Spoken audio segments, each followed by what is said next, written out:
just wanted to tell you about the program we have coming up next month. Siglinda, our president of our Friends group, will be speaking on Saturday, November 10th about planning your spring garden. I know we're not quite there yet, but it's never too early. You can start dreaming now, and she'll talk about different bulbs to try, magic with garlic, and using raised beds to get the effects you want. So if you want to come by, she'll also be distributing garlic bread that she made herself. And she'll also be selling bags of assorted spring bulbs to benefit the Friends group. So if you want to stop by, that will be Saturday, November 10th at 10:30 in the morning. I want to introduce our speaker tonight. Jeremy is our speaker this evening. He's going to be talking about the lighthouses in the area and some of the stories that he can tell us about them. He is kind of an expert.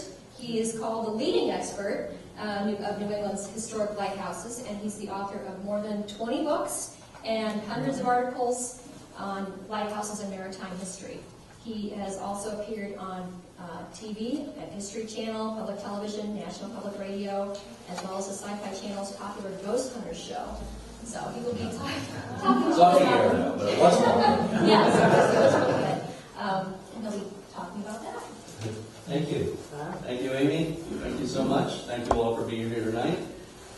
First of all, let me say, I grew up just down the road a little bit in Lynn, city of Sydney. You never come out the way you went in, as you all know. It's true, too. I was fascinated by the ocean as a kid.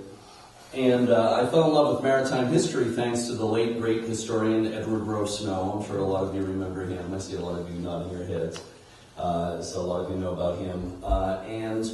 I fell in love with lighthouses really in the 1980s. I didn't, he introduced me to maritime history, but it wasn't until the 80s that I started visiting lighthouses. And I started photographing lighthouses, fell in love with their beauty, and then realized how interesting the human history of lighthouses is. So those are the things that hooked me on lighthouses. But also, as a kid, I started being very interested in paranormal stuff as well. So I do a lot of lectures on lighthouses in general, lighthouses and keepers.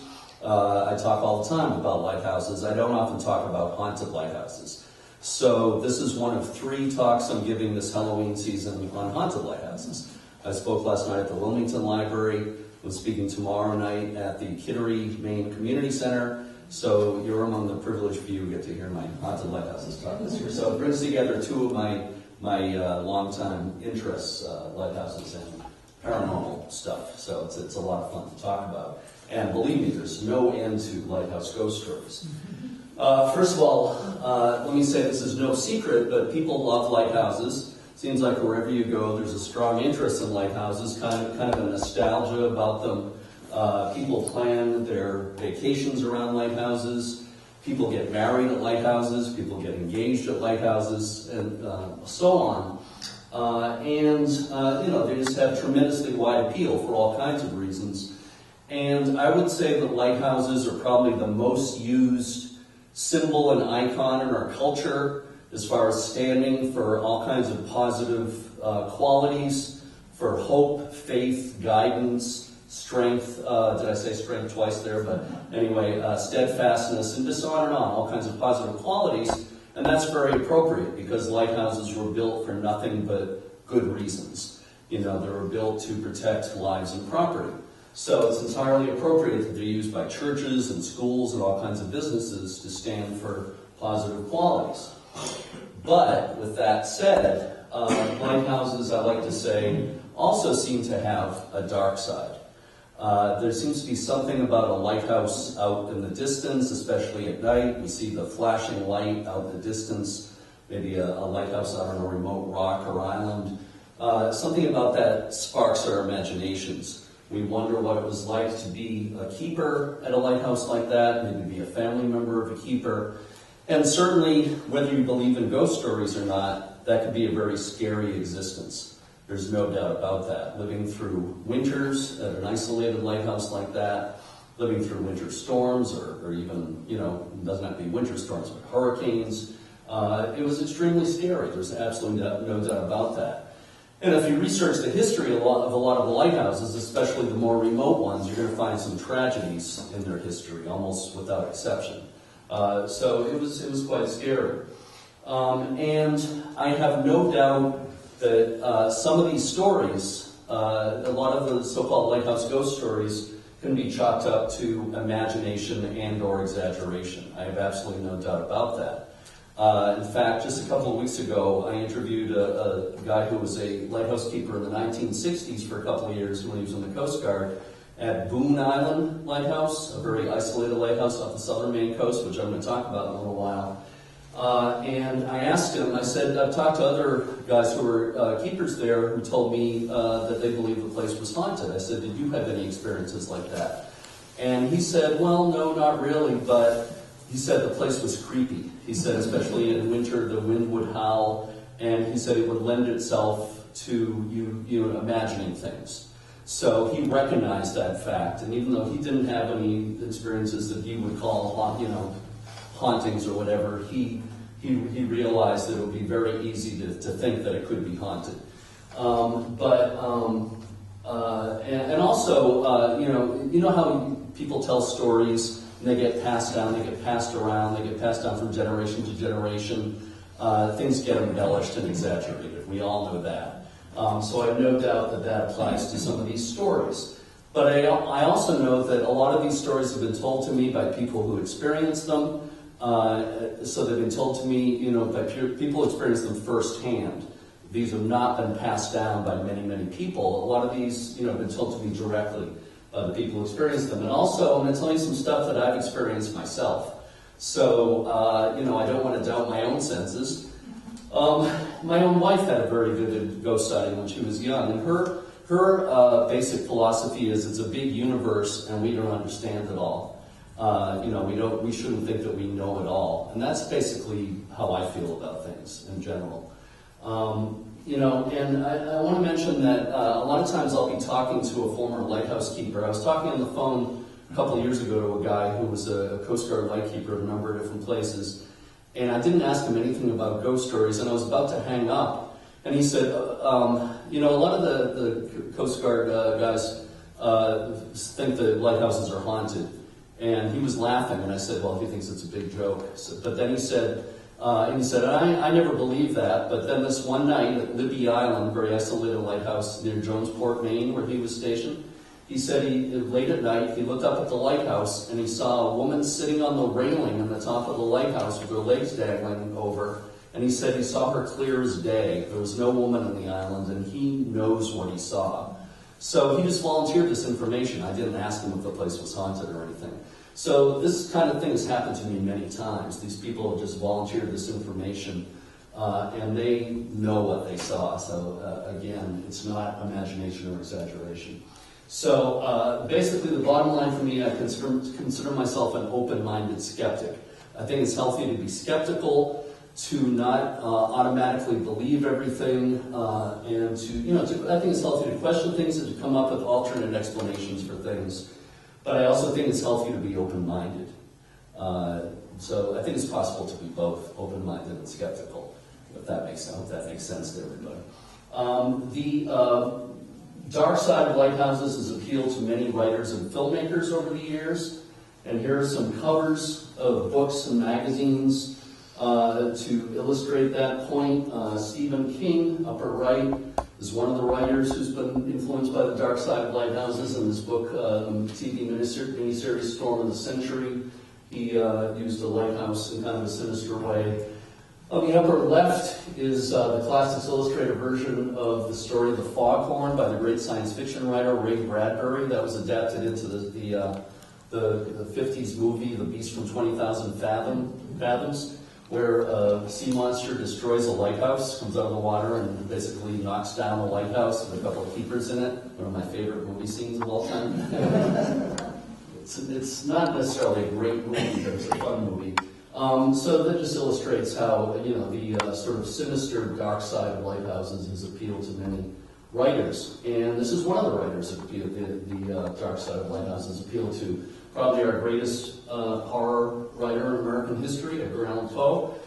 It's not that well known, but when he died, when he was 40 years old, he left behind fragmentary notes in his notebook. He was writing a story about a lighthouse keeper, and unfortunately he didn't finish the story. It was very fragmentary. He was writing about a young man who wanted to be a lighthouse keeper, and this guy gets a job as a keeper at an isolated lighthouse on the English coast in the late 1700s. And the guy wanted isolation, so he gets a job at a very isolated lighthouse. But the isolation starts to get to him after a while, and weird, creepy, mysterious stuff starts happening. But then Poe died, so we don't know exactly what he had in mind. So it's very mysterious. But an editor named Christopher Conlon enlisted the help of many horror and science fiction writers about 15 years ago, and he put out this book, Poe's Lighthouse. These writers basically took Poe's notes and finished the story. They came up with their own version of Poe's story. And it's a good read. It's been out of print for a while, so it's kind of hard to find, but I recommend it. I wrote an article about it when it came out. I have to warn you that if you find that some of the stories are very adult, but I enjoyed it, so if you can find it, read it. So I'm going to move on to some stories of New England lighthouses here. Let's start with Boston Light and Boston Harbor, which is our first light station, the oldest light station on the North American continent. It went into service in September 1716, so it celebrated its 300th anniversary 2 years ago, as some of you might remember if you were following the news a couple of years ago. And it was established on Little Brewster Island in the outer harbor of Boston. It's actually closer to the town of Hull, about a mile off the town of Hull, about 5 miles from Boston. The original tower was a 50-foot stone tower, first lit by spermaceti candles from the sperm whale. And the original keeper, first keeper hired on the North American continent was a 43-year-old local man named George Worthylake. And he had been living on one of the other harbor islands. He went to live at the lighthouse with his wife and 2 daughters and a family servant and 2 slaves. A male slave and a female slave. There were slaves at some of the early colonial lighthouses. We know next to nothing about them. I wish we knew more about them. Poor George Worthylake had a miserable, short, tragic career as a lighthouse keeper. I wish there were happy stories about him, but I probably wouldn't be talking about him in my lecture on ghost stories if there were happy stories about him. The colonial government paid him next to nothing. So he had to do extra things to make a living to support his family. He served as a harbor pilot for vessels coming into the harbor. He would row his boat out to meet ships coming into the harbor. Tried having a flock of sheep for a while, but his 59 sheep wandered out on a sand spit at low tide one day. And you can guess what happened when the tide came in. That was the end of his flock of sheep. It got worse, though. In November 1718, he went into Boston with his wife and one of their daughters and the family servant. They went in on a Sunday. They attended church, stayed overnight. On Monday morning, they were coming back to the Boston Light in a sloop, probably similar to the vessel you see here. They picked up a family friend at one of the other islands. They anchored off of Boston Light. The male slave paddled a canoe out to meet the landing party. 6 people were in the canoe. The slave was paddling the canoe back to the island. From all accounts, there was no storm, there were not big waves or anything, but the canoe capsized as the Worthylake's other daughter and a friend were watching from the island. The canoe capsized, all 6 people drowned. This is one of the worst lighthouse tragedies in American history. As the triple gravestone of George Ann and Ruth Worthylake in the Copsill Burying Ground in Boston's North End. Interesting footnote, the stonecutter who carved this gravestone subsequently married the Worthylake's surviving daughter. So something good came out of that whole thing. But Cotton Mather, the famous minister, preached a sermon about this. Benjamin Franklin, 12 years old at the time in Boston, didn't preach a sermon, but he wrote a poem called The Lighthouse Tragedy and sold copies of his poem on the streets of Boston.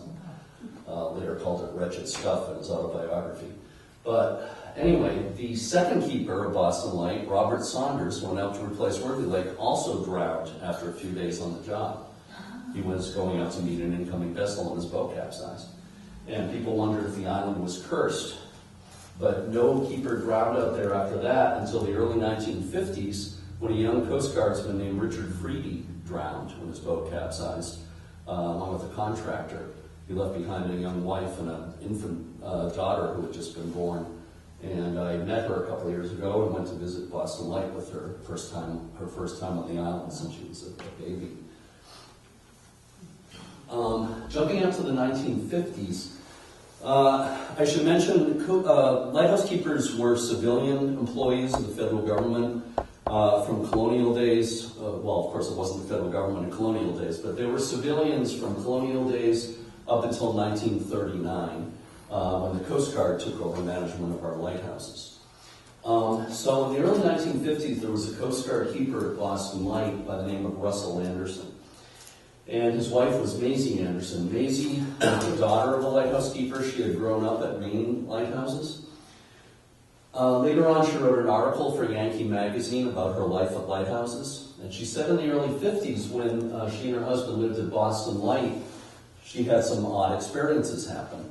For one thing, she would hear footsteps on the walkways, the paths on the island when there was nobody there. She would hear footsteps. But also, at night when she was trying to sleep, on a number of occasions, she heard what sounded like a young girl sobbing on the island. And there was no girl there, so she couldn't figure that out. And sometimes she would hear the girl repeating the word or name Shadwell, Shadwell. And she didn't know what that meant. So later she did some research, and she found out that when that canoe accident happened and the 6 people drowned, the slave, the male slave who was paddling the canoe, Worthy Lake's slave, was named Shadwell. So it was her belief, and she hadn't heard anything about that. She knew nothing about that until later when she was doing the research. And she was sure that she had heard that girl yell out Shadwell. So it was her belief that what she had heard was a replay of that event. And she was hearing the daughter of Worthy Lake call out for the slave Shadwell at the moment of her drowning. She felt that's what she had heard. She also said that she heard a man's maniacal laughter coming out of the boathouse. And I forget if it was one or more than one occasion. I have no idea what that was about. Jumping out to the 1980s, the Coast Guard announced in the late 80s that Boston Light would be the last lighthouse in the country to be automated. They said it would be automated in 1990. This man, Dennis Dever, was the Coast Guard officer in charge in the late 80s. And it looked like he was going to be the last lighthouse keeper in the country. And I got to know him pretty well because I was helping to give tours at Boston Light. I lived in Winthrop, Mass. at that time. I got involved with the Friends of the Boston Harbor Islands, and I was helping to give tours out there. So I interviewed Dennis at the top of the lighthouse in the summer of 1989. Thanks, Amy. Crank up the volume a little bit. Thank you. And so here's Dennis at the top of the lighthouse in the summer of 1989. There's a quick interview clip here. It's a nice environment in the evening when the wind's howling, the snow's flying, and the sea's roaring against the rocks outside your window. Just to sit there in the living room, maybe read Edgar Allan Poe book or something like that. That's what I enjoy doing. Dennis loved being a lighthouse keeper. He loved a good storm out there. He also loved a good ghost story. And he told me that one time he was doing the dishes at the kitchen sink in the keeper's house, and there was a window over the sink that looked out at the lighthouse. And he looked, as he was at the sink, he looked over at the lighthouse, and he said he saw a man standing in the lantern room at the top of the lighthouse, which was strange because he believed that the only other guy on the island, the assistant keeper, was in the room right next to him. Another guy I knew quite well, James McClurk. And Dennis looked, and there's James right there. So he looked again. There's still a guy standing in the top of the lighthouse. So he went running over to the lighthouse, and as he's running over, he could still see somebody up there. And he ran up the stairs, and there was nobody there. And when stuff like that would happen, they always blamed it on old George, meaning George Worthy Lake, the first keeper. And he told me that it looked to him like somebody up there wearing an old-fashioned lighthouse keeper's uniform. And other weird stuff happened too. He said that sometimes he would be doing a work project in the boathouse you see here, and he would have the radio on, and he would have it on a rock station, and the radio would change itself to a classical station. And he would change it back to the rock station. He had a running battle with the radio. So as it turned out, Dennis was not the last lighthouse keeper in the country. because in October '89 legislation was passed to keep human presence at Boston Light. Led by Senator Ted Kennedy, this legislation was passed because people were afraid if they removed the keepers and left the place unattended, the place would fall to ruin, that they would be neglected and possibly vandalized.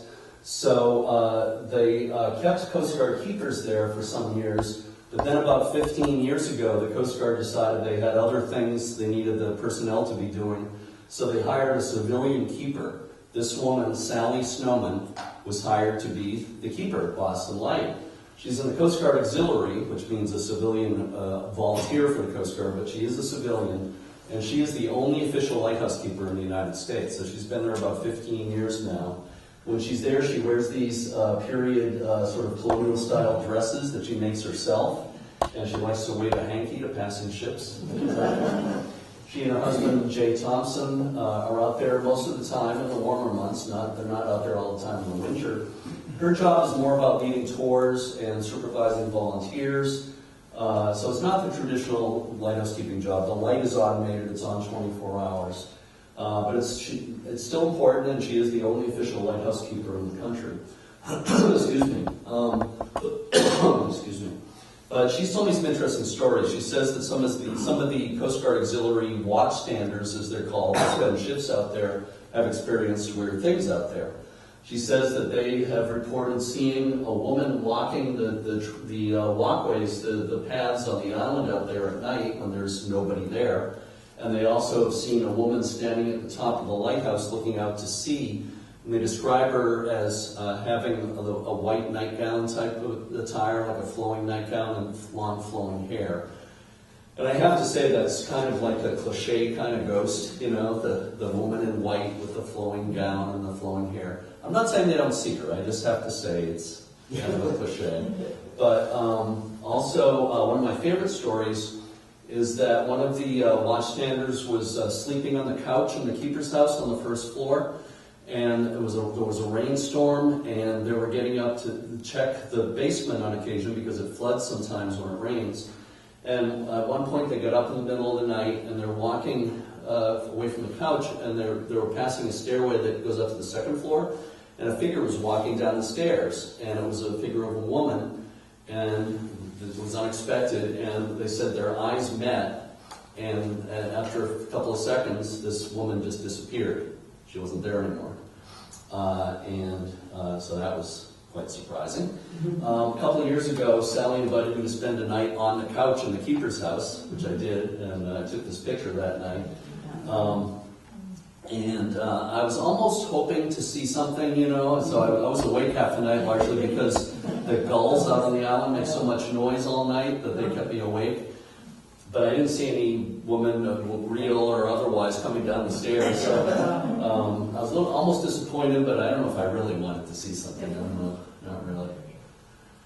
So I'm going to jump down to the Connecticut coast now. This is, I think, one of the most incredible lighthouses anywhere, architecturally speaking. It was built in 1909, New London Ledge Light, and there's no other lighthouse anywhere that looks like this. It's like a mansion on a pier out there at the mouth of the Thames River, and they do pronounce it Thames down there, not Thames like in London, England. They say it was built in such a beautiful style to be in keeping with the beautiful homes on shore near there. It's at the mouth of the river in between New London and Groton, Connecticut. And this has probably the most famous lighthouse ghost story of any lighthouse in New England, and maybe any lighthouse in the country. And the lighthouse ghost here is known as Ernie.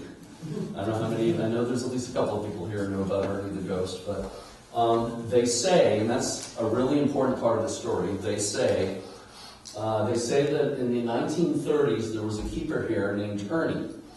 And they say that Ernie lived there with his wife, and Ernie's wife became very bored. And one day Ernie went away from the lighthouse to get some supplies. He was gone for a few hours.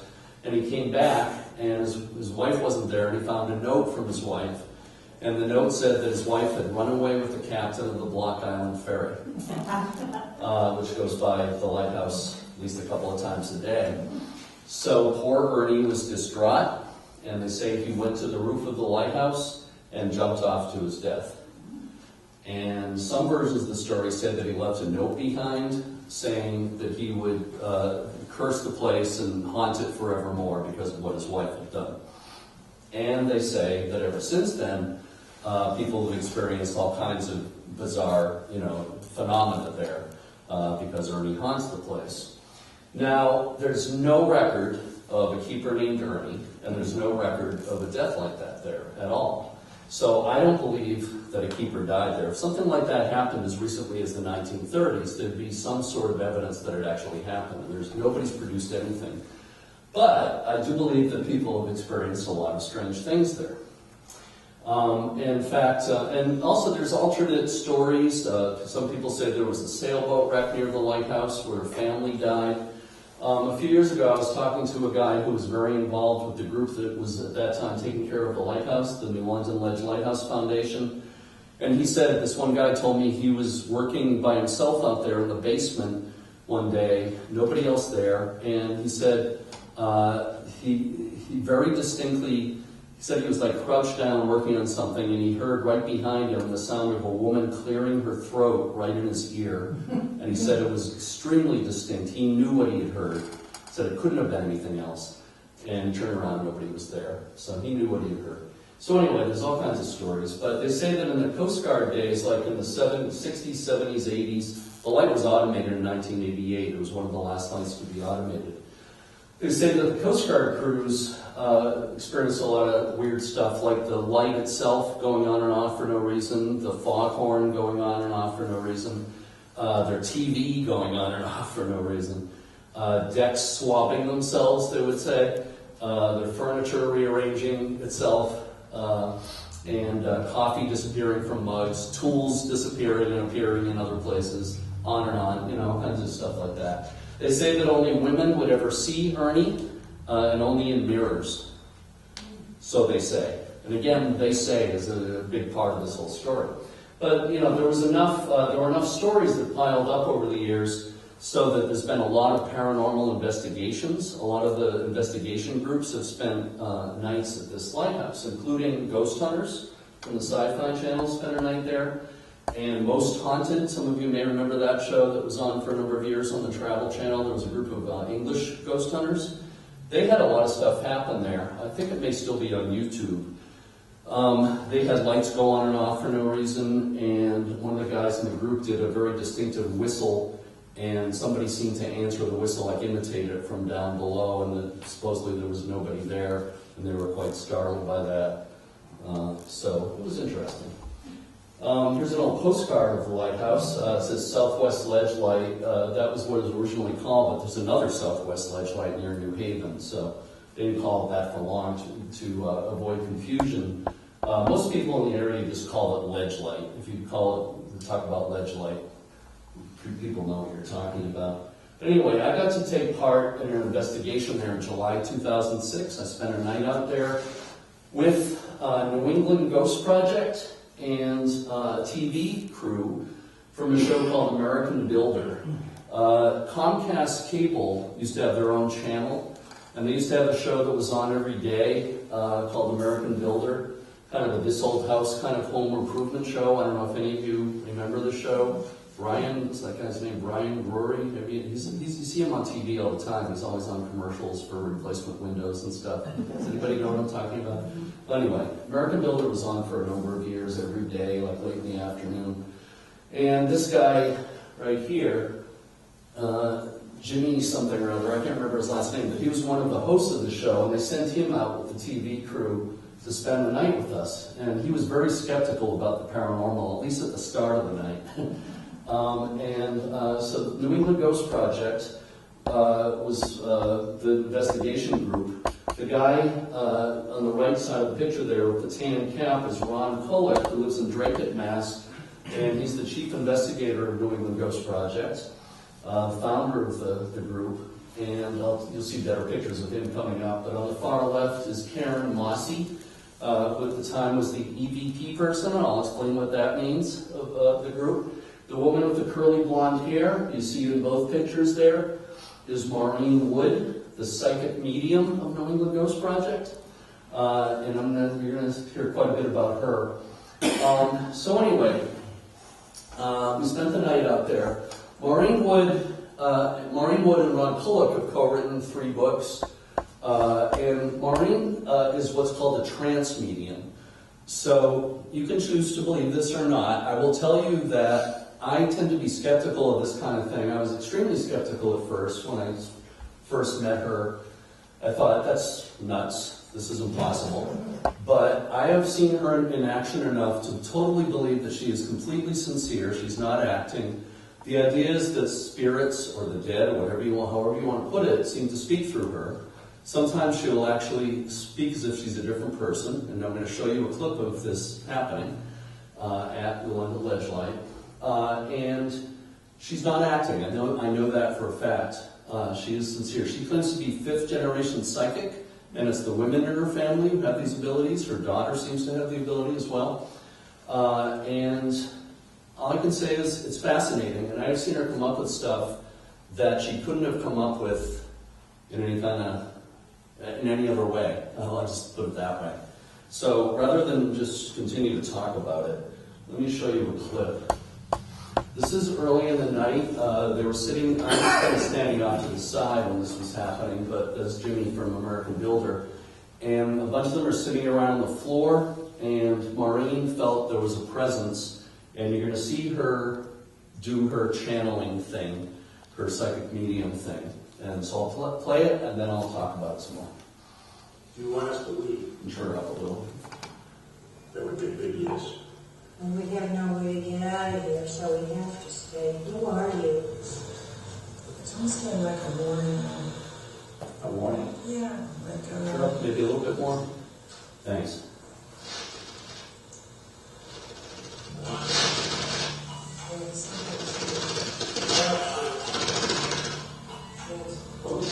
As this was happening, all the equipment went kaplooey.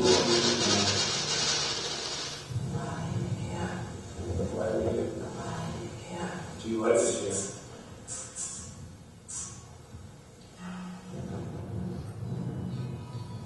God interfering. She's leaving now. You know you were dead. It's time for you to go. Someone else here. Someone else here? Angry. Then who is there? Who is here with us now? You lie.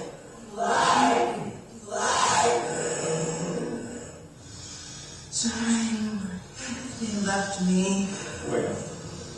outside. You want to move the lighthouse?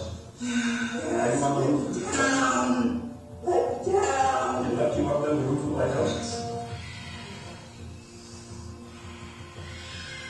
You all right? It's fine.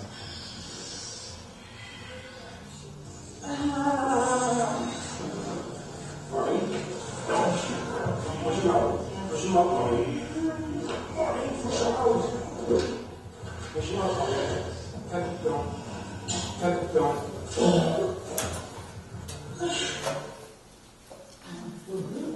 So it was an interesting night. I think that's pretty obvious. So I'm going to cut to the chase here. Maureen, even though a lot of times she goes in such a deep trance, she doesn't even remember what happened. So like when she and Ron have written 2 books, Ghost Chronicles 1 and 2, sometimes Ron has to fill in a lot of stuff because she doesn't remember what happened. But she did remember quite a bit of this, and she came up with impressions about it. She felt that this angry spirit that she was channeling, where she says, you lie, and all that. And I'll tell you, when I look at that, and Maureen is looking at Ron and saying, you lie, it's like Maureen's not home. It's like, that's not Maureen looking at him. Anyway, she felt that this angry spirit who was there was not a lighthouse keeper. She says this guy was a construction worker.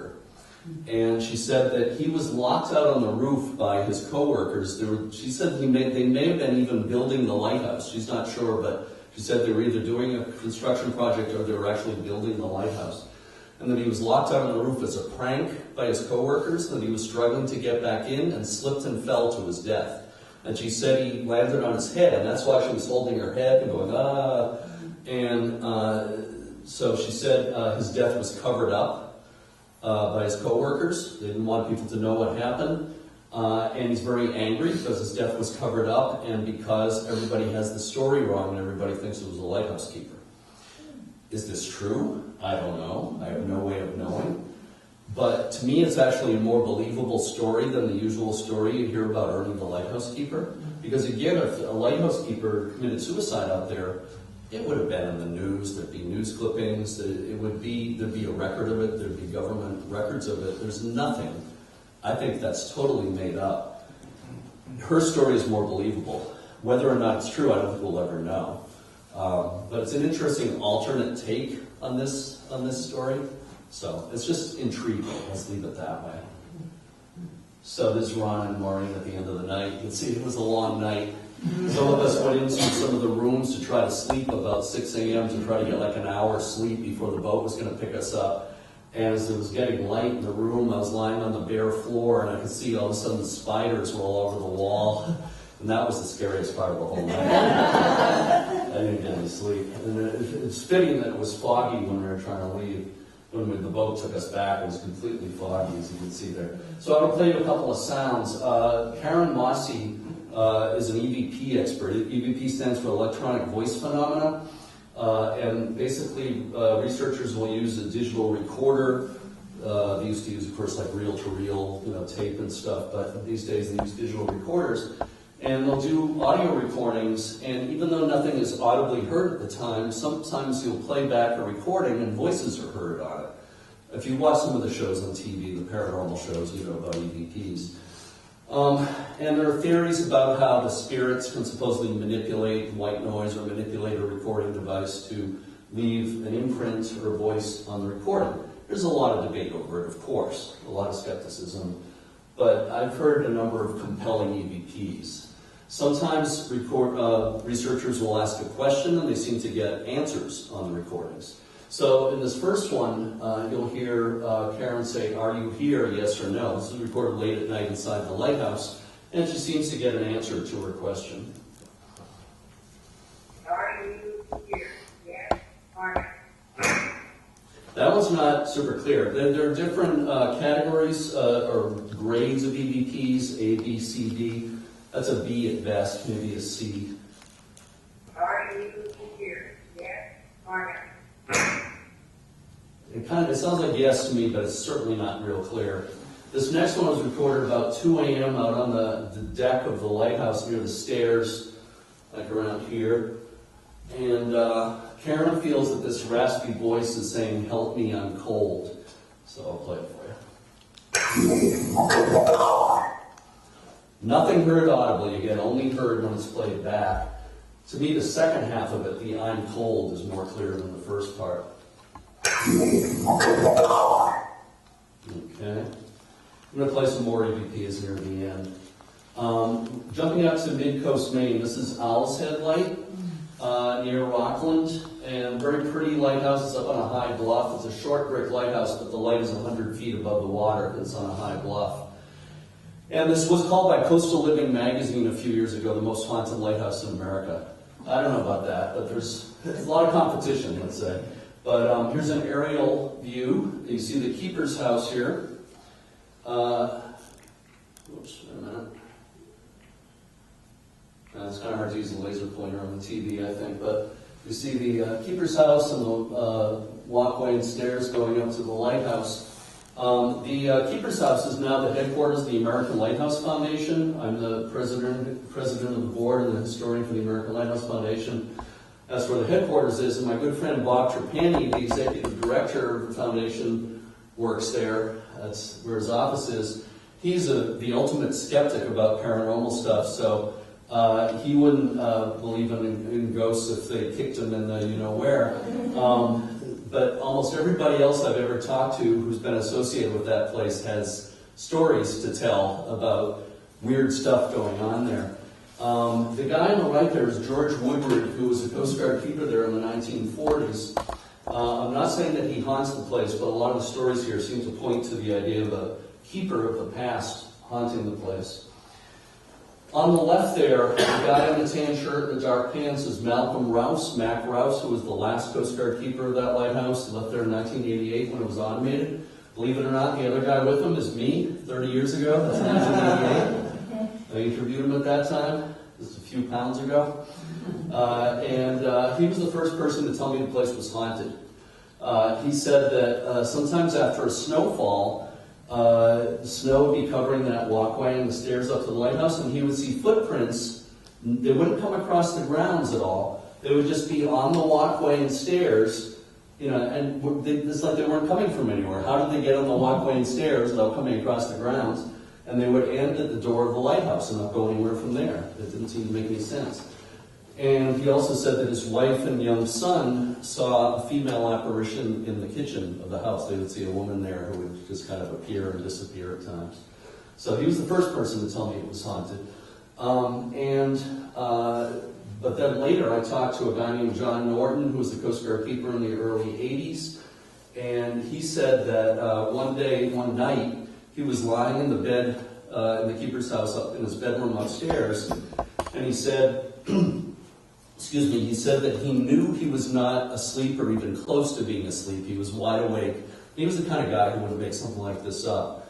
He was wide awake, and in the room above him, he saw the face of an old man looking at him, and then it just disappeared. And again, he was totally serious about this. He wasn't making it up. After him, there was a couple there named Andy and Denise German, Germann, and he was the Coast Guard keeper and his wife. And one night they were going to bed, but he realized he had to do something outside, so he left for a few minutes. While he was gone, his wife Denise was in bed, and she said that in the bed next to her, there was like an indentation in the bed, as if somebody was moving around the bed next to her and nobody was there. Now, not too much of this creeps me out, but that's pretty creepy, I think. So the next day, when she and her husband talked about this, he said that when he left, when he went out in the hall, when he was going to go outside, there was like a gray mist, like a cloud in the hallway that went from the hall through the wall into the bedroom. And the timing of that coincided with what she saw in the bed. And I don't know why he didn't tell her about that right away. That's their business, I guess. But anyway, so anyway, the next family that moved in there was this family, the Grahams. That's Gerard Graham and his wife Debbie and their little daughter Claire there. When the Germans moved out and the Grahams moved in, the Germans told the Grahams the house is haunted, and they said that especially one bedroom upstairs, they said you don't want to use that bedroom because it's the most haunted part of the house. Excuse me. And the Grahams laughed. They thought that was a riot. And they made that bedroom their daughter Claire's bedroom. So for the 2 years they lived there, that was her bedroom. And when they left, she remembered having an imaginary friend the whole time she was there. And she said it was an old sea captain. So one night when they were there, Debbie and Gerard were asleep late at night. And 3-year-old Claire came into the bedroom and woke them up and told them fog's rolling in, time to put the horn on. And they couldn't figure that out because they had never talked about anything like that to her. So they figured the sea captain must have told her. So anyway, in the early 2000s, the Travel Channel made a documentary about haunted lighthouses of America, and I was in it, and I told them about Debbie Graham when they flew her up from Florida to be on the show. I was interviewed in the show, but I also got to play the lighthouse ghost in some scenes. So there's a scene of the mysterious keeper at the top of Owl's Head Light with the keeper's uniform on looking out to sea, and that's me from behind. And they also shot a scene at Prospect Harbor Light in Maine. You see the mysterious shadow of the keeper going up the stairs, and that's my shadow. But they also had, at the time, there was a Coast Guard officer and his family living in the keeper's house at Owl's Head. And that's the father-in-law of the officer. They put the uniform on him and had him walk up the stairs. That's him in that picture there.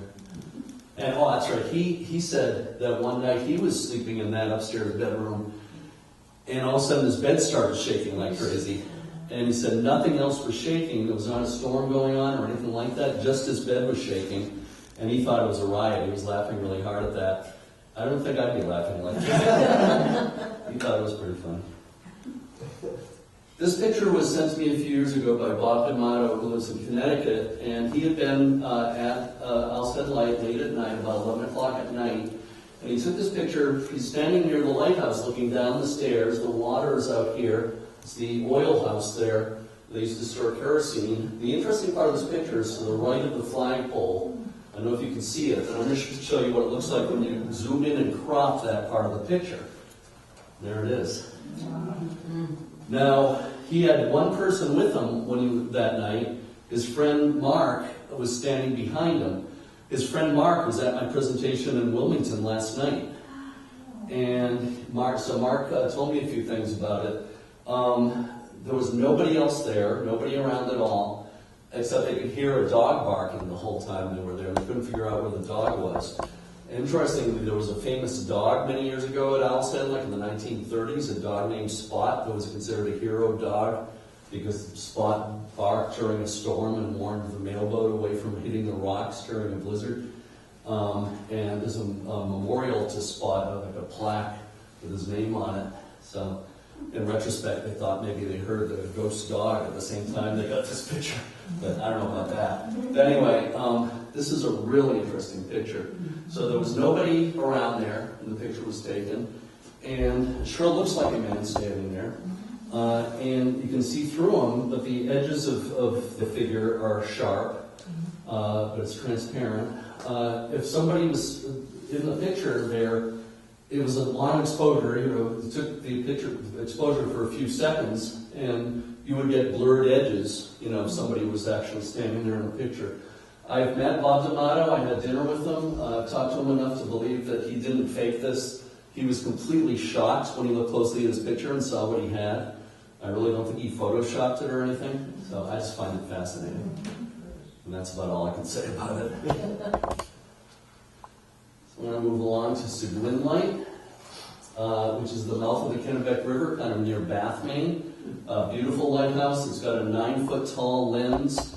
I don't have time to talk a lot about Fresnel lenses, F-R-E-S-N-E-L, but if you're lighthouse buffs, you know about Fresnel lenses, beautiful glass lenses made of multiple prisms. They're mostly made in France. This is the only first order, meaning the biggest time they made a first order lens, still used in northern New England. Again, it's about 9 feet tall. It's also the highest light in Maine. It's almost 200 feet above the water. You can see how high the island is there. The explorer Champlain said the island was like a tortoise. You can see why he would say that. There's an old postcard of it. This has another really famous ghost story. It's another case of they say. They say that in the mid-1800s, a keeper was there with his wife, and once again the wife became bored. So she asked for a piano, and the keeper bought his wife a piano. This is very much a they say story. But he bought his wife a piano. It was delivered out to the island by a crew on a schooner, and they carried the piano up the high path to the keeper's house. The piano was put in the house, but along with the piano, the wife got only one piece of sheet music, a popular song of the day. And she quickly learned how to play the song, but it's all she knew how to play. So she would play that one song over and over and over and over and over and over again. Get the idea? Until it drove her husband insane. And he had an axe for chopping firewood, so he chopped up the piano. Was right. Proceeded to kill his wife and kill himself. So they say. And they say that ever since then, if you're out on the island on a quiet day and you listen really carefully, you're going to hear that soft, pretty piano music, that same song playing over and over again in the breeze. And even if you're going by in a boat, you're likely to hear that song drifting from the island. So they say. Now, again, there's no record of a murder-suicide on the island. There's no record of anything like that happening. But many people claim they've heard the music out there. About 15 years ago, I was on a Coast Guard boat visiting some islands in northern Maine. A woman from the GSA, General Services Administration in Boston, was on the boat. A few days earlier, she had been on Seguin Island. She said she had never heard the ghost story, never heard anything about that at all. And she said she was wandering around by herself, and she heard piano music. Said it was really pretty. It was, a song playing like over and over again. And she went to the caretaker on the island, and she said that music was really pretty. She said, "Who was playing that?" And the guy said, "Well, there's no piano here. Nobody was playing any music, so you must have heard the ghost." And she swore to me that she heard that, and she said it sounded like a memory, which is an interesting way of describing music. And she absolutely knew what she heard. And you know, they say the lobstermen passing by the island will hear this music. Some people have said that the murder-suicide actually happened, but happened at a different island near there. So maybe there's a grain of truth in there somewhere, but it got moved from one island to another or something like that. So I don't know, but it's a very persistent story, and you'll find it in a lot of anthologies of Maine ghost stories and lighthouse ghost stories and so forth. And here's Goat Island Light in Kennebunkport. It's in the Cape Porpoise section of Kennebunkport. If any of you have ever gone to the Cape Pier Chowder House, maybe, at the end of Cape Pier Road, or it is actually just Pier Road, Cape Pier Chowder House. You look out in the distance, you can see this lighthouse. It's a beautiful area there. But it's also a dangerous area. The open ocean is just on the other side of the island, and the water tends to be very rough. It's now owned by the Kennebunkport Conservation Trust. They own a lot of the land around there, protect it from development. And here's an old postcard of the lighthouse. You can actually, from Goat Island, you can see Walker's Point, the Bush estate, and vice versa. So for the second 2 years of George H.W. Bush's presidency, the Secret Service lived in the keeper's house at Goat Island to keep an eye on the waters around Walker's Point.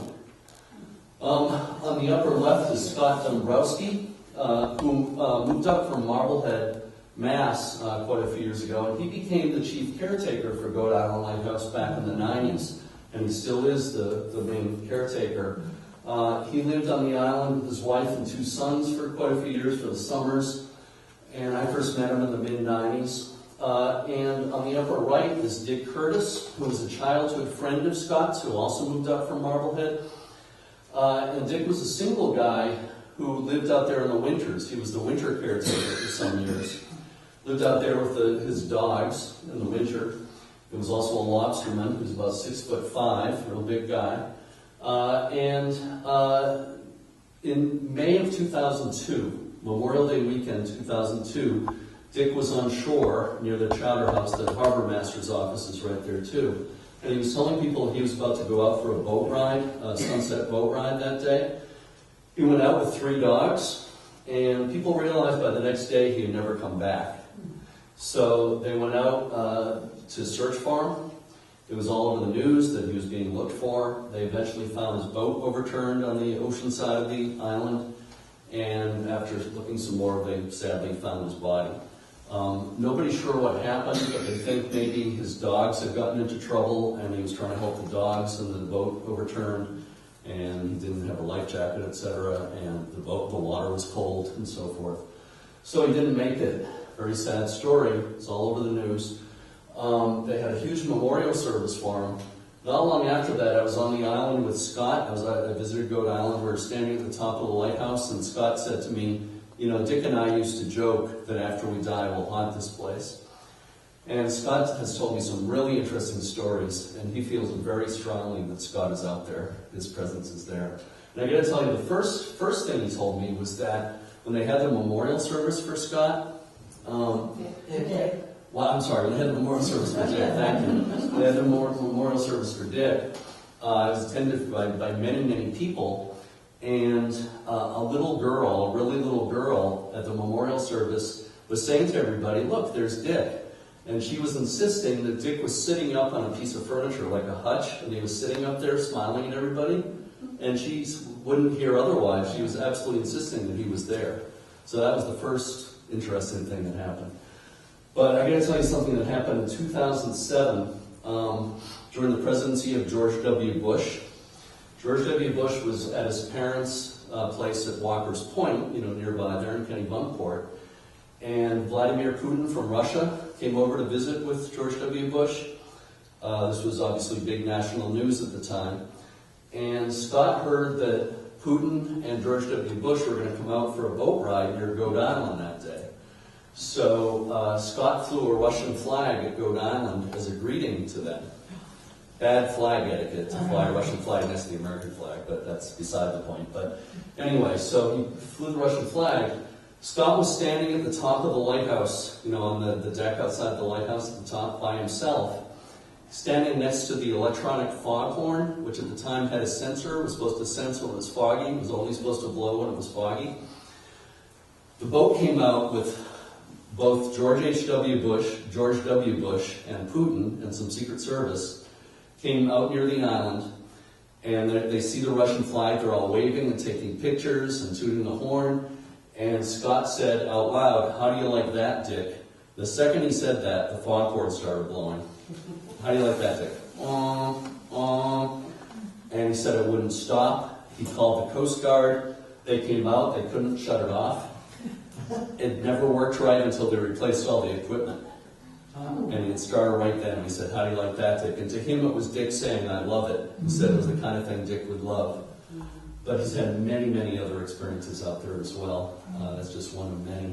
And he feels very, very strongly that Dick's presence is there. To him, he's absolutely sure of it. So I got a couple more lighthouses to tell you about. Boone Island Light is about 6 miles to the nearest point of land off southern Maine, near Kittery in New York. It's been called, Celia Thaxter, the famous writer from New Hampshire, called it the forlornest place that could be imagined. That's a good description of it. A little pile of rocks, and only a couple of acres at low tide, at high tide, less than a couple of acres. 133 feet tall, tallest lighthouse in New England. There used to be a bunch of buildings out there, 2 keepers' houses and other buildings, but now it's just the lighthouse tower and a little generator shed and solar panels. And it's now privately owned, by the way, by Bobby Sager, who's the chairman of Polaroid. He actually owns 3 lighthouses, but I could go on about him. He's quite a character. But anyway, he owns it. But it used to be families out there, believe it or not. But back before there was a lighthouse, there was a famous shipwreck. There were many shipwrecks there over the years. The most famous one was December 1710, the Nottingham Galley. Anybody know what I'm talking about? It's a very famous shipwreck. Really one of the most famous wrecks in American history. It was the subject of a best-selling novel by Kenneth Roberts, Boone Island, in the 1950s. And it's not a very happy story, but 14 British men on the Nottingham Galley. They're carrying cheese and rope from England and Ireland.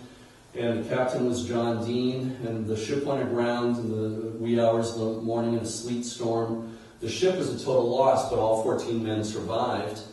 And but they were left with no shelter and basically no food on the island in December, within sight of the mainland, but no way to get there. So eventually the 2 of them tried to get to shore on a makeshift raft. They died trying to get to shore. 2 others died on the island. 10 of them survived about a month on the island. And I'll just say that the ones who survived resorted to extraordinary means to stay alive, if you get my drift. I don't know if I want to get into great detail, but it's a gruesome story, but it's an incredible story of survival. But John Dean, the captain, turns out to have been quite a villain, according to more recent research. So anyway, it's a very famous shipwreck, and some of the weird experiences people have had out there have been attributed to this wreck. There was also a famous legend, kind of a ghost legend out there, that I think falls more into the category of legend than true story. You'll read in some sources about a young keeper going out to live there with a young bride, and they say that this young male keeper died on the island in the winter, leaving his wife alone, and that she went mad and died, and that her ghost haunts the island. And some versions of the story will give her name as Catherine Bright. There's no record of any of that happening, and there's no record of anybody named Bright living on the island, so I don't think any of it is true, but it's a story that's repeated in many sources. So again, I think it's something that falls into the category of legend or myth rather than a true story.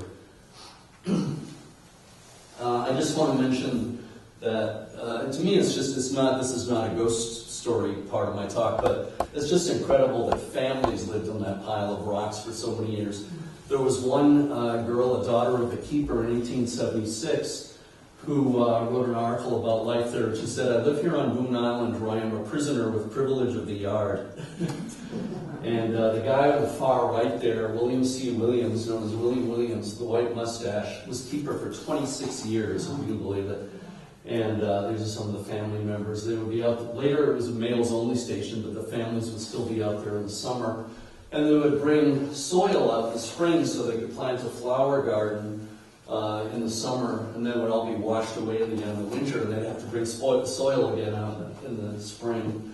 The kids would roller skate back and forth on the boardwalks between the buildings because the island is just rocks.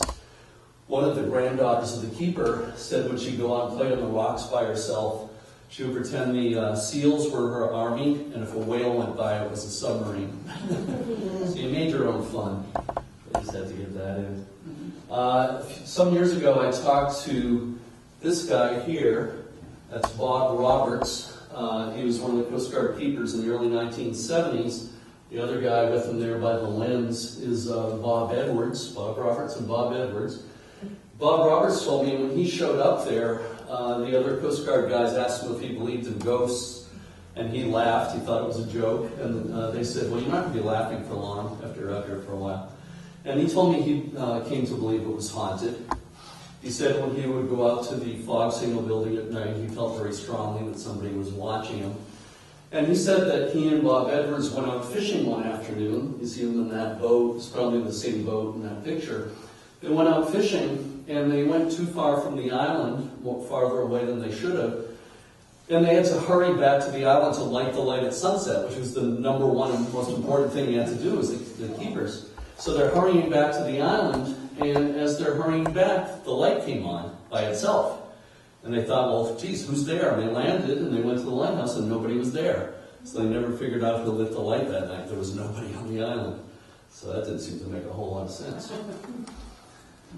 So I'm going to move along. I got 2 New Hampshire lighthouses to tell you about. Is there a game on tonight? Are we hurrying to by the way, how about those Red Sox? Yeah. I meant to say that at the beginning. But there is no game. Patriots already played. So I'm going to tell you about White Island Light and Portsmouth Harbor Light. Those are my last 2 lighthouses. White Island Light is at the southernmost of the Isles of Shoals, a group of 9 islands off the New Hampshire coast in southern Maine.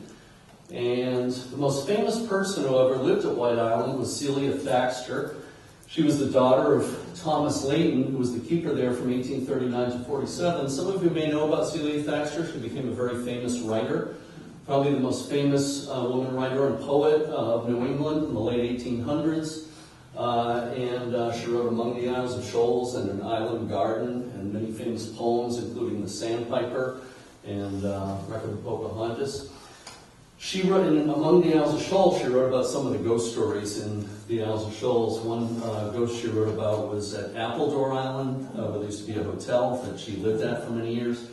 She said that the ghost of Philip Babb, the pirate, would appear to the guests of the Appledore Hotel wearing a bloody butcher's apron holding a meat cleaver. And that was a little startling to the guests of the Appledore Hotel, as you might guess. But anyway, the most famous ghost at White Island was supposed to be the bride of Blackbeard the pirate. Blackbeard, of course, was one of the most bloodthirsty and famous of all the pirates. There's no evidence that he actually visited the Isles of Shoals, but there's a lot of legends that he supposedly visited there. And they often say, that he left a young bride, a teenage bride, at one of the islands, and it's often said to be White Island, that he left his bride there with his treasure, and that he said, I will return to get his bride and the treasure. But he didn't return because he was subsequently killed off the coast of North Carolina. And they say that his young bride wandered the island for a while and eventually died, and that her ghost, the woman in white, haunts the island. Sometimes it's said to be one of the other islands in the Isles of Shoals, but it's often said to be White Island. I'm going to play you a film clip here, but let me set it up first. The blizzard of 1978, I'm sure some of you remember that. I remember it very well. I was living in Lynn at the time and commuting to Emerson College in Boston. That blizzard did a lot of damage to some of the lighthouses. The keepers at both Goat Island Light in Kennebunkport and Boone Island Light had to be rescued by helicopter during that storm. At White Island Light, there were 2 young Coast Guard keepers. They knew a big storm was coming, and one of them was trying to secure things at the boathouse as the storm was coming. And one of them took this film that I'm going to show you from the keeper's house. I'll start playing it right now.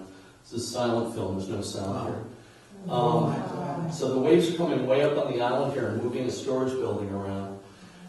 Anyway, a friend of mine, Tom Dutton, a Coast Guard officer, was friends with one of the Coast Guard keepers at White Island, and he said his friend told him that as he was trying to secure things in the boathouse, an apparition appeared to him, he said. He said the ghost of a woman in white appeared to him and spoke to him and said something like, "Don't worry, everything will be fine," words to that effect. And his friend was reassured by that, by this ghostly woman in white telling him that. I'm not so sure that I'd be reassured by a ghost telling me something like that. I don't know. I think I'd be more frightened than anything. But anyway, but it's one of many cases of somebody supposedly seeing a ghostly woman in white there. But it was pretty scary, but they were okay. The house was not badly damaged. You can see the storage building being moved around by the waves.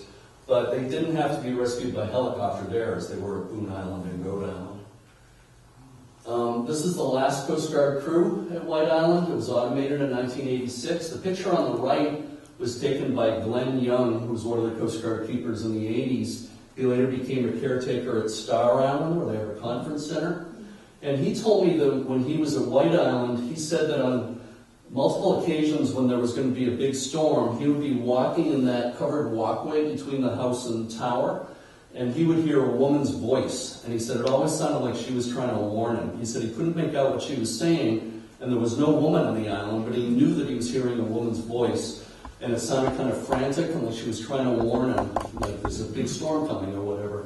But he couldn't quite make out the words. And he said it was definitely a woman's voice, so it kind of fits into the history of the woman ghost there. And there is the heroine of White Island in recent years. I don't know if any of you have ever heard of the Lighthouse Kids, but the woman in blue there is Sue Reynolds. She was the 7th grade science teacher at the Northampton School on the New Hampshire seacoast. And she started a thing called the Lighthouse Kids about 20 years ago. Each year 7th graders got involved, and they raised over $200,000. The lighthouse was falling apart. It's owned by the state of New Hampshire. They raised over $200,000, got a $250,000 federal grant, and in the year 2005, the lighthouse was restored thanks to them.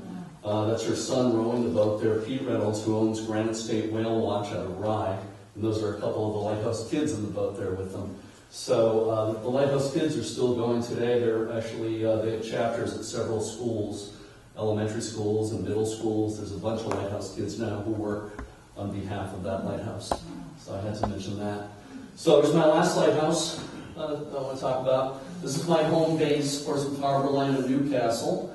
It's on the Coast Guard station in Portsmouth Harbor, and it's adjacent to Fort Constitution, very historic fort. And the first lighthouse built there was built in 1771, and it was the first lighthouse north of Boston in the American colonies. And it's been rebuilt twice. The present lighthouse was built in 1878. It's made of cast iron. You see the keeper's house off to the right, which has Coast Guard offices in it now. And this guy, Joshua Card, was the longest serving keeper there. He was there 35 years, 1874 to 1909. And he had been keeper at Boone Island before he went to Portsmouth Harbor. He was the highest paid keeper in the country at Boone Island. Around 1870, he was paid $860 a year, which made him the highest paid keeper in the country. That was actually considered pretty good at that time. But the island was underwater at one point during a storm, and the house was flooded, and I think his wife decided they were going to move. So he took the job at Portsmouth Harbor and became a fixture there. Loved to show people around, and they say that if he was showing people around and they asked him what the K on his uniform lapels stood for, he would tell them it stood for captain. K for captain. It stood for keeper, of course. You don't see it in this picture, but it's hard to see in the other picture, but it does have the K on it. And typically the keeper's uniform, the lighthouse service uniform, had K on the lapels. And that's important. I'm going to refer back to that in a minute. This is Elson Small in these two pictures with his wife Connie. They lived at Portsmouth Harbor Light 1946 to 48, at the end of a 28-year career at lighthouses. He retired in 1948. Elson died in 1960. Connie went on to write a book called The Lighthouse Keeper's Wife. It's just a great book. You know the book? Yeah, it's really a great book. And I was lucky enough to know Connie late in her life. I got to know her in her 90s. She lived to be 103. She's 101 in that picture. That's me on the far right. That's in 2003. We're giving her a certificate as the honorary chairperson of Friends of Portsmouth Harbor Lighthouses, an organization I founded. It's Joanne Getton and Paul Conlon of our organization. We called her our guiding light. She was just a wonderful person. I could blather on about Connie for a long time. She was in a lot of documentaries. Very optimistic, cheerful person. Loved to know that people cared about lighthouses. Read The Lighthouse Keeper's Wife, everybody. It's a great book. I'm going to refer back to Connie before I'm through here. So when I founded the organization to take care of this lighthouse in 2001, I started hearing stories from the Coast Guard. It's on a Coast Guard station, and the Coast Guard is there 24 hours a day, much of the year. And they started telling me stories like, in the keeper's house, a woman working on the first floor of the house was telling me that she'd be there by herself, but she was hearing footsteps going back and forth on the second floor when nobody was there. And she was a little unnerved by that. And the people on watch in the lookout tower on the main Coast Guard building were seeing a woman walking back and forth on the seawall, and they would check it out, nobody was there. Somebody doing the rounds at midnight saw a figure, like a man standing in front of the keeper's house, and as they started to say something, the figure just disappeared.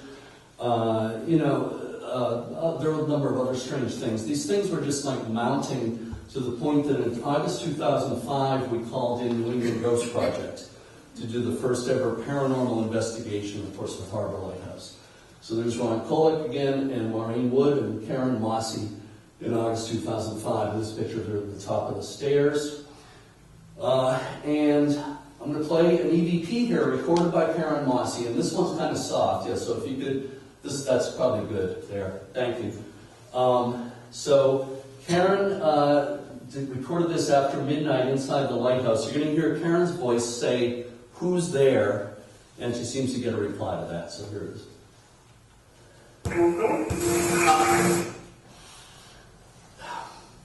It probably depends on the speakers and the environment and stuff. The best way to hear these is with headphones. But could you hear that at all? I'll play it again. It's kind of fuzzy. I think you might actually want to turn it down a little bit. It might sound better if we turn it down a little bit. I'm going to go back and play it again.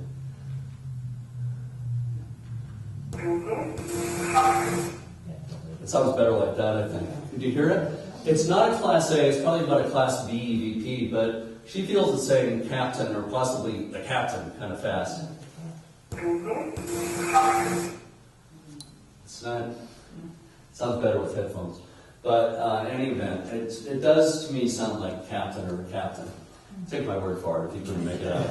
But that's why I told you Joshua Card liked being called the captain. This next one was a couple of years later, and you're going to hear Ron Kolick up on top of the lighthouse. It's like 2 a.m. and he's actually out on the deck at the top of the lighthouse. And this one's louder, so you can leave it like this. He says, "Do you like us being here?" And he seems to get an answer to his question. You like us being here? That sounds pretty clear. Sounds like a very distinct yes to me.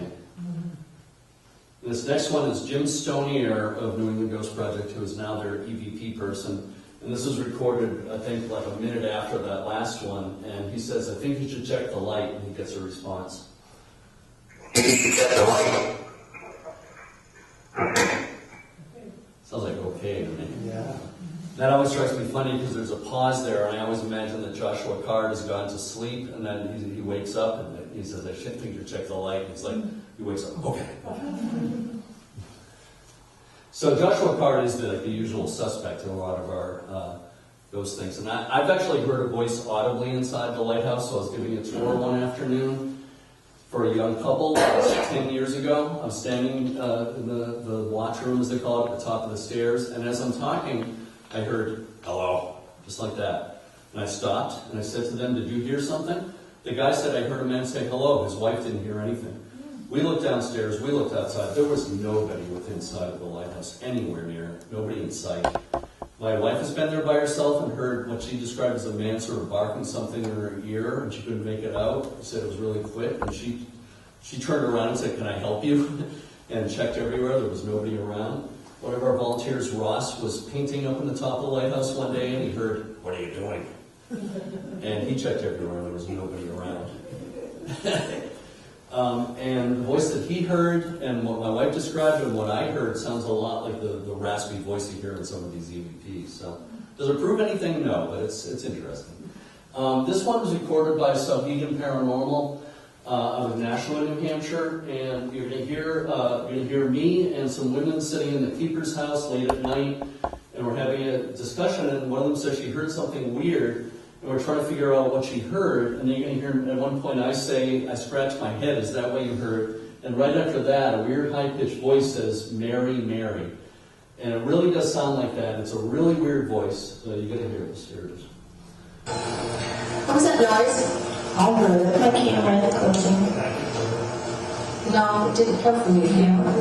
I scratched my head, didn't feel it. No, That's right. It was more like a high pitch. did you hear me the high pitch noise when it shuts? Here, I'll shut it for you. You all hear that? Yeah. It's really bizarre. It almost sounds like a cat, but it's not a cat. And it wasn't heard audibly at the time, definitely. I was there. And it's really strange. Sounds kind of distressed to me. And there was a longtime keeper, Henry Cuskley, 26 years. His wife was named Mary, and both her parents died in the keeper's house. Her father was the previous keeper, Leander White, and he and his wife both died in the house. So it could be about her, but we don't know for sure. Mary is a very common name. So this is Fort Constitution, adjacent to the lighthouse, had an explosion on the 4th of July, 1809, that killed 10 people, including several children, an accidental explosion. They were preparing to fire a salute for the 4th of July, and the soldiers put some powder out on the grounds to dry it, and somebody ignited it by accident. Big explosion, horrible event. So a lot of people attribute the experiences people have had in the fort to that explosion. And this is a broadside to do the explosion on the right there, showing the coffins. These pictures were taken during our first ever nighttime event about 10 years ago by a woman named Veronica Pollock from inside the fort, looking out toward the Coast Guard station. I don't know what to say about them. I think they're really interesting. Looks like a green mist flying through the entrance to the fort. And she was amazed by what she got, because it's just a little point-and-shoot camera. She just clicked the camera, and that's what she got. I saw them right after she took them. You know, she didn't doctor these at all. This is what she got in the camera. So, yeah, wow. And this Souhegan Paranormal again. This is the second time they came and did an investigation. This is out in the middle of the grounds of the fort. This woman said, I felt something on the back of my neck. This is something a lot of people have said that's happened to them there. And right after she said that, somebody snapped this picture with a point-and-shoot camera. And this is what they got. And you see this area, this light thing behind her head. And it looks like something sticking out from that right up against her neck, if you look at that. A few years ago, I showed this to somebody, a guy from England, a paranormal expert, and he looked at it closely and he said, "That's a moth." He said, "It's a moth flying up near the camera lens, and that it's like a trick of perspective." And I said, "Well, maybe, but maybe it's a moth, but isn't that an incredible coincidence that happened to fly right in that position at that moment, right after she said something is touching the back of my neck?" And that it happened to be right there at that moment. It's like a 1 in a billion chance that would happen just like that. You see what I'm saying? It flew from her neck right to the camera. It just seems like an incredible coincidence. So I find it very interesting. So anyway, you can draw your own conclusions. But that picture was taken the second after she said, "I feel something touching the back of my neck." So one more quick story, and then I'll be done. And I'll let you go. Connie Small again. So she passed away in February 2005 at the age of 103. 6 months later, New England Ghost Project came and did the first ever investigation at Portsmouth Harbor Lighthouse. Maureen Wood, the psychic medium, had never heard of Connie Small, never met any of us before that night. I had never met Maureen before. Maureen didn't want to know anything about any of us or anything about the lighthouse, didn't know anything about Connie before that night. About 12:30 a.m., Maureen and all of us were up on the second floor of the keeper's house. Maureen was standing in a little kitchen area in the second floor, and she started speaking as if she was somebody else, like she often does. She started speaking in a halting old woman's voice. And she said, I want to thank someone. Ron Bullock was standing right next to her. He said, is it me? And she said, no. And he said something like, no, be that way or something. He said, is it Jeremy? And she said, yes. And she said, I want to thank you for the gift. And I was thinking to myself, part of me was feeling skeptical, like, well, geez, this isn't Connie talking to me. But another part of me really felt like it was Connie talking to me. And she didn't say much more than that, and it only went on for a minute or two. And she repeated it a couple times, I want to thank you for the gift. And after a couple minutes, Maureen just went boom, she fell like a sack of bricks on the floor, which is often what she does when she has these episodes. The theory is, at least what Ron thinks, is that it's like when the spirit leaves, it's like nobody's in charge for a few seconds there, before Maureen is kind of back in charge of her own body again. And, it takes a little while for her to kind of be in charge again. So she just falls on the floor. That's part of what makes it really appear that it's totally for real. And I saw her fall on the floor, and they helped her onto a chair, and I saw her opening her eyes, and it was like seeing somebody come from a million miles away. It's like she wasn't there for a while, and then she came back. And they helped her up and helped her downstairs, and she was okay after a few minutes. And I stayed upstairs for a few more minutes by myself, and a few minutes later, Roxy, some of you may know who Roxy Zwicker is. She was one of our volunteers at the time. She's actually written a few books on like haunted Portsmouth and other things like that. She gives ghost tours in downtown Portsmouth. But she, at that time, was one of our volunteers. She came hurrying back upstairs a few minutes later, and she said to me, you won't believe what Maureen just said. Maureen said to Roxy, Connie wants to thank you for the big pink flowers. Now, at Connie's funeral 6 months earlier, it was in a small church. There was an open casket in the front of the church. I had already left. Roxy and her husband Kim were the last ones out of the church. Roxy had a bouquet of big pink tulips. She went up to the casket, and nobody knew this but Roxy and her husband and the minister said to Roxy, if you want to put the flowers in the casket, go ahead and do that. She did. Again, nobody knew that but Roxy, her husband, and the minister. 6 months later, Maureen, who had never heard of any of us, never met any of us before that night, said to Roxy out of the blue, Connie wants to thank you for the big pink flowers. Is that kind of amazing? A few goosebumps there. And a few minutes later, Maureen said to me and Roxy together, Connie wants to thank you for being at her funeral. She had said it very seriously. And that's the only time I've ever been told something like that, and I actually kind of believed it. So it was an interesting night that night. And I kind of felt like my mind expanded a little bit that night.